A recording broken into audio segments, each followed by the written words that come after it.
hustle. Every day, all day. This is how we roll. This is 97.9, the BOX. Hello. Hey, how you doing? Good. How are you? I'm doing pretty well. Welcome. Yeah, thanks for having me. You're welcome. For anybody that's just my balls. I don't know why I always hold my balls. For anybody that's just entering the chat, we have actor, former NFL vet, amongst a lot of things. Thomas Q. Jones, welcome to H-Town, virtually, I guess. Yeah, thank you for having me. I'm excited about this interview. You know what I mean? Thanks for having me. You know, I will say the first time I remember seeing you on the screen was Being Mary Jane.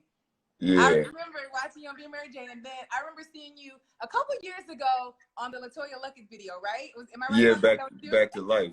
Yeah, back to life. Yeah. I was so mad at you in that video. I was like, this guy. Yeah. A lot of people were mad at me after that video.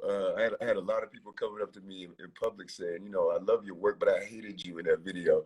So I guess I did my job, right? Yeah, you did your job. You definitely did your job. I want to talk about the transition from the NFL to acting, because I know a lot of times when guys play football or NFL, their identity becomes the NFL, because you played your entire life, right? So that's all you know. Yeah. So once you're done, it's like, what else? And there's so many other talents and gifts that you can tap into. What made you go into acting? I just randomly kind of fell into it when I retired, and I played 12 years, played a long time. And I didn't have anything I really was thinking about doing when I retired. I was in the music industry for a while, even when I played a music label, had artists. So I was always interested in entertainment, but I just kind of fell into it. I started working on a project out of boredom. The publicist for the project thought I had some natural talent and wanted to encourage me to take on acting. So she helped me get an agent. In 2014, I was like, you know what, let me see if I can do this for real. So I moved to LA, got into some acting classes. I got booked for Shameless. I had a smaller role in Shameless. And then I ended up getting booked for Being Mary Jane. And after I shot my first three episodes, I didn't know what I was doing. Luckily, it was a character that I could just act like it was really me, and I didn't have to have any real technique. But I got scared straight into being like, yo, let me get in some classes and actually know what I'm doing. So I got in some classes. I was in acting classes, 2 acting studios for 3.5 years. Now I'm a working actor with my own production company and full-time producer actor. So it's dope. Was that transition to acting challenging for you though? Because I know it's totally different than you just being on the field. You know what? It's not as. Actually, it wasn't as challenging as I thought it would be, because, you know, there's a lot of similarities between football and acting. For example, you know, the more you know your script, you know, the more prepared you'll be as an actor, and you'll be able to just not think and react and live in the moment. Same thing in football. The more you know your plays, the playbook, the more you're prepared, then you go out there and you just play. You don't even think, you just react. You know, also, you know, in football, we're kind of like actors, you know, everything's cool on Sunday morning, you're chilling, but when you get in the locker room, you transition into this actor, this character. I was number 20, so I turned into number 20 for the Jets or the Bears or the Chiefs, whatever team I was playing for. It's the same thing when you go to set. You know, you're in a makeup trailer, you're getting your hair cut or whatever. But when you put your wardrobe on and you get on the set, you automatically kind of transition into this character. So it's been a great transition. It's been a lot of fun. I'm really happy that I found acting. It's been therapeutic in a lot of ways too. Been able to meet some great people, be a part of some great projects. So yeah, everything's great. And producing my own projects, which is a really, really dope part of the transition I've had, is producing my own stuff. So was that something you set out to do when you started acting? Like, I'm going to start producing my own, or is it something that kind of came to you? It just, you know what? I got tired of getting told no. You know what I'm saying? Like, I got tired of getting told no. You know, you audition. You know, I've been in LA consistently now for about going on 6 years. Yeah. And it's an up and down business. You know, as soon as you do something like Being Mary Jane, you get some steam, and then all of a sudden, boom, you know, it shuts down. And then you book something like Luke Cage, and then you think it's gonna pop, and then boom, it shuts down, because it's just a very unpredictable business. But, you know, what I've been able to do is kind of chip away and show that I'm serious as an actor. I take it very seriously. I have range, which is why I try to take on different characters and switch my looks up, whether it's my hair or whether it's my build. And so producing, I was fortunate to find my producing partner, Deji LeRae, Okay. and we just started producing our own projects, writing our own screenplays, scripts, TV pilots. And he's an incredible editor, an incredible actor as well, and director. So we were able to put some stuff together. We have a really dope show that actually just got picked up by a network. We can't say yet, but within the next couple of weeks there'll be an announcement. We're really excited. Yeah, thank you. That's dope. You were talking about boom, things shutting down. I know the world is shut down. How has work been for you? Obviously, you got some projects coming out because you're going to talk about that. And you have a project that's out right now. But how has the time been for you with the world now? Because I feel like people picked up different things during this time. We learned a lot about ourselves because we had to sit down and really look at ourselves. Yeah. We couldn't go and, you know what I'm saying, go out to the bar or wherever we want to go. I think like a lot of people learned about themselves. Did you learn anything about yourself during this time? Yeah, I mean, I have a mobile app too. So I have a tech company, and sitting at home, I'm a busybody. I've never been able to sit still. I'm always on the go. I'm always moving around. So obviously it's not a good reason to be at home, but I've been able to finally sit down and actually compartmentalize all the things I have going on. And surprisingly enough, a lot of business is still getting done, especially in Hollywood. People are still networking, taking meetings on Zoom, shows are getting sold. So, for me, it's just been, being able to spend time here in Miami. I'm always in LA, but my permanent residence is in Miami. So I'm able to be here for a second, chill out, cool out, and then put all my projects in order. And it's been really, really good, productive for me. I've had a productive quarantine. So I'm ready to get back to work and get back to normal. Yeah. But I made the most out of my time here. So. Well, you do have a project that's coming out next week. Is it next week? Yeah. Diary. I watched it this morning. I watched the entire movie this morning. Let me tell you, it was not what I expected. Yeah. Like, especially like towards the end. I don't want to even give it away, but you tell them what Diary is about. Well, Diary is about this young lady who's an Instagram model who uses her influence to pay her bills and her college tuition, but she has this diary that has a lot of information about it, and the diary ends up being stolen. And the person that steals the diary starts to stalk her.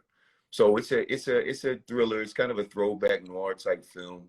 I really like the film. Matthew Berkowitz, who was the director and writer of my film, A Violent Man, that I did a couple of years ago, that's on Amazon and YouTube and iTunes right now. If you want to check it out, it's called A Violent Man. He was a producer on it, and he brought me the project and was like, hey, I think this is a dope project for you to potentially be in. And I like the role I play because I play a college professor. So it gives me a different character to play. Yeah, I shaved my mustache, shaved my beard. And then, it was really interesting dialogue. I played a religious studies teacher. So the conversation was I'm talking about ancient Babylonian myths and things of that nature, which is part of what I do as an actor. I kind of consider myself a character actor. I try to take on different specific characters. But, John Buffalo Mayer, Claudia Miller, I mean, they're great. She's the lead, Claudia. John is the writer. It's a really good project. Jen Gelfer, who's the director. It was definitely something different, but it was a great project for me to work on. So I hope the response is good when people check it out next week. I think it's August 25th, I think, on VOD. Okay. I want to make sure they get the information to check it out next week. And you're also on PValley, which I haven't seen, and everybody's like been hyping the show up, but I haven't gotten a chance to check PValley out. But I mean, I'm like, I got to watch it the way everybody's tweeting about it and talking about it on social media and even calling our show like, y'all ain't talking about PValley. I'm like, I haven't seen PValley. Yeah, you got to see PValley. PValley is it's a one of a kind show. I work with one of the actors on there, J. Alphonse Nicholson. He plays the character Lil Murder. We worked on a project Tales with Irv Gotti last year in Atlanta, and we played the antagonist, protagonist. So we had beef, and the whole time he kept telling me about this show, PValley, and I was like, this show must be dope because, you keep talking about it every day in his character. And then I ended up getting a call from Patrick Ian Polk, who was an executive producer, at like 11 o'clock at night. And he was like, hey, listen, we want you for this role. Can you do a Southern accent? And I was like, I'm from Virginia, but I don't know how Southern you want it to be. He's like, well, Mississippi, Memphis. So I started watching little Boosie videos. You know, he's from New Orleans. I was Yeah, like, let me yeah. watch the most extreme people, Yo Yeah. Gotti. And I just started, you know, repeating what they were saying because I had to do a self-tape audition the next day, just so they can make sure I could do the audition. And so I did it. They loved me. They brought me in. And the next thing I know, I'm on set of this crazy world with these crazy colors, crazy characters. Yeah. I mean, literally every day I went on set, I was like, where the hell am I? Like, what? And but it was such an incredible experience working with Katori Hall, who's the creator of the show, Brandy Evans Mercedes, who I play a love interest. It's one of the best shows on TV. Obviously, it's the best show on TV right now. There's so much buzz around it, but it's so complex. The storylines, the characters, the acting. There's something for everybody. It's super raw. It's honest. You know what I'm saying? And I think that's why people react to it the way they do, because it's super raw and honest, and they hold no punches, and everybody's story is being told. So I'm really excited to be a part of the show. I know. I think you said you haven't checked it out yet, right? I'm gonna do it this week. Yeah. Probably. Yeah. I'm gonna do it this week. I don't get a chance to watch TV a lot. No, I got you. I'm the same way. I'm in Hollywood, and I really don't watch TV. To be perfectly honest, I was on Luke Cage on Netflix. I ain't even have Netflix. You know what I'm saying? So, because I can't sit still. I'm always on the go, moving around. So I understand. Trust me. But whenever you do check it out, trust me, I think you'll enjoy it, and you'll see what all the hoopla is about. Did you? Were you able to identify with your character any? Can you hear me? Oh wait. Yeah, I said, did you? Were you able to identify with your character at all? Yeah, I could. You know, Maine is a very raw character. He's super country, and you know, he really holds no punches. He says what he feels. He says what he thinks, and that's my personality. You know, Maine is a no nonsense type of guy, but he's a nice guy. He's just a rounded way guy that's cool, but you can't really cross him because he really has a short fuse. You know what I mean? So I think I connected with Maine because, you know, he was just a round the way guy, and that's how I am. You know, my personality, I'm very just down to earth. You know, I played football for a long time. I've been an actor now for 6 years. I've been in the public eye for a minute, but to be honest, I don't really see myself as a celebrity. I think because of where I come from, my mother worked in the coal mines for 19 years. My father worked in the coal mines. Wow. Yeah, very humble beginning. So I don't really see it as being a celebrity. It's just doing what I love. You know what I mean? But I think Maine and me have a lot in common. So I try to bring that to the character. At this point in your life, what are you most proud of about yourself? I'm proud that I was able to overcome a lot of odds coming from where I'm from in Virginia. A lot of people don't really make it out, and they don't make it to this level because it's just a very small place, secluded place where a lot of people don't see the value in the talented people there. And so I'm just proud that I was able to make it to this level. Super close with my mom and my father. Just happy that I was able to continue to make them proud. It's funny. They watch football, obviously, and they know football, but acting is different. I have 5 sisters. They're all into Hollywood and acting. Wow. And so it's cool. It's cool to see, you know, my mom watching PValley or being Mary Jane and seeing her reaction, even though some of the scenes I have to warn her, like, turn your head, or, you know, don't turn the TV on this at this time. But it's cool because this is a different experience, you know, for them. And you know, the things are continuing to move forward. With our show, I definitely want to bring my mom and dad to set so they can actually see the magic behind the scenes. So I'm just excited about that. It's not even about me, to be honest. It's just about the experience for them, something different, something new. And you know, and then just me being able to, like, meet new people and be a part of different cultures and different experiences has been dope.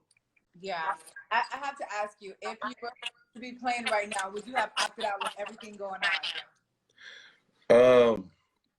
Man, that's a good question. I don't think so. No?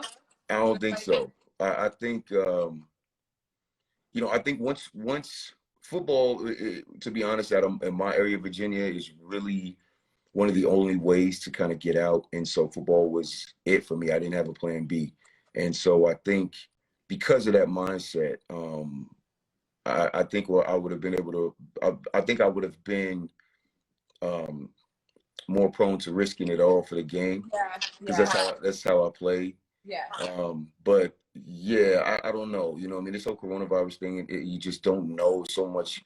You see online and see on social media and on the news, but then if you turn all of it off, then you don't know anything. You know what I'm saying? So it's kind of this Yeah. weird place to be. But nah, I don't think I would have. I think I would have had to at least go out there and play. Yeah, be on the field. Yeah, But I'm not mad at nobody that yeah. did though. I Because understand. a lot of them have families and stuff that they, Yeah. like newborn babies and stuff. So I Yeah. understand that too, you know? Yeah, of course. Everybody has their own reasoning. I would never judge anybody for their reasoning. You know what I'm saying? Because you know, life is bigger than football. And I don't have you know, children or anything right now. So you know, that might have definitely changed my my opinion or my thought process. But yeah, man, I just hope everybody stays safe and you know, I guess we'll see what happens. Okay. Well, thank you so much for chatting with us today. Thank you for having me. Follow him and then watch Next Week Diary. Yeah. Where is it on again? Diary's gonna be on it's gonna be on Amazon, YouTube, and iTunes. Okay. Yeah, and I see Mercedes in the I know, I comments. saw everybody talking to her too. Hey Mercedes, what's up, baby? I got you. All right, thank you so much. Appreciate you. Thank you for having me. Take I appreciate care. you. All right, see you later. Bye-bye.